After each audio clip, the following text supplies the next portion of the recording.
Did you know that 700 Norman knights once defeated 50,000 Muslim warriors in a single battle? This sounds impossible, but it really happened in medieval Sicily. In the 1060s, Robert Guiscard and his brother Roger arrived in southern Italy as poor knights looking for work.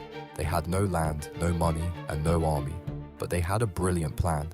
The brothers made a deal to split Sicily between them after they conquered it. They combined Norman heavy cavalry with Muslim siege weapons they had captured.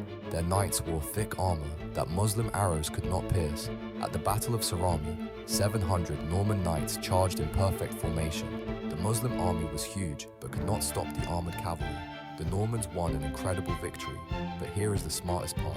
Instead of kicking out all the Muslims, Robert and Roger let them keep their lands if they served the new Norman rulers.